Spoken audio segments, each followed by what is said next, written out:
Hello, I'm Bill Kutik, HR technology columnist for the last 25 years for Human Resource Executive Magazine. I'm here today with Clarissa Mitchell, Senior Director of Enterprise Learning Technology for 5,000 employee payments company, Elavon. Yes. Owned by a big bank, right? Yes.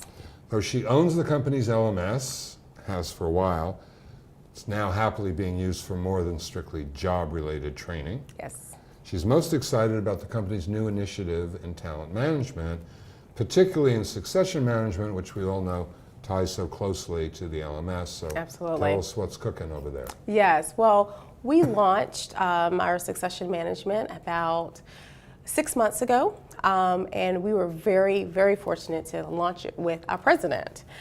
He was new to the company, and he wanted to really understand his employees.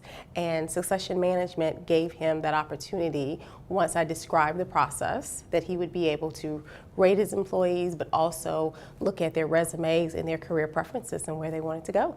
Did you do succession to name position, or did you use the pooled method of doing it, where you say, well, these 20 people could be in any one of 4 or 5 positions? We use a pooled way of doing it, where I actually sent out a task to the managers and they rated their people. So therefore, afterwards, I was able to do reports for those senior leaders, and they were able to identify exactly where those talent lie in their organization, which was very, very good for them. I think that's a much smarter way to do it, because if you do it to the position disappears, then what happens to all the successors? Absolutely. And businesses change so fast these days that it just seems nuts. How far down in the hierarchy have you gone so far with succession planning? So far, we have 8 senior leaders, and those 8 senior leaders rated their people. And I would say from the senior leaders, we've gone down 2 steps to them. Are we to the SVP level or the VP level? The VP level. Okay. Our second phase, because we just finished up our first phase, April 28th. So now for that first phase, they're going through their talent management reviews. The second phase will start in June, and we will go down to the first line managers at that time. Wow. So our directors and our managers. So I don't know anybody who goes down that. Maybe General Electric does. Yes.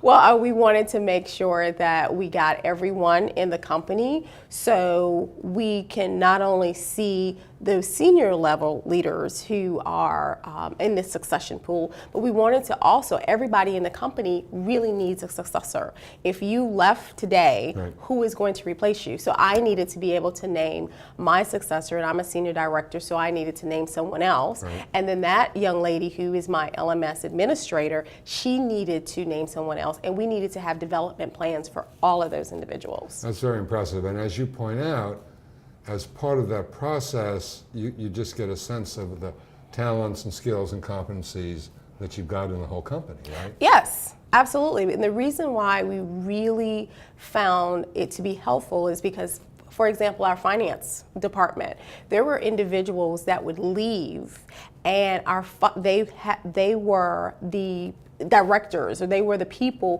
who actually created a process. But when they left, the process stopped. Went out the door. So yeah, so they found that they spent a lot of time redoing or rethinking, because nobody really knew exactly what that person did. They just assumed because only one person knew what they did. So it has definitely helped tremendously. And when you couldn't find a successor to somebody, did you just note it as this person has to be recruited?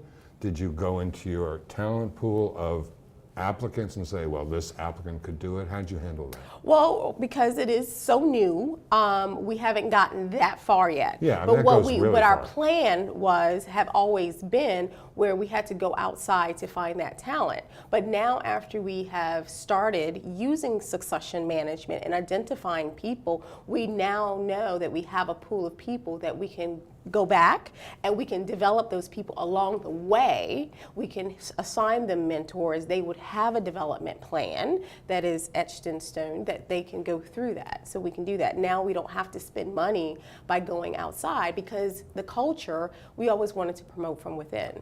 And more, if you can't grow them yourself, you're not going to get them. That's true. What a pleasure hearing your story. Thank you so much. Thank you so much.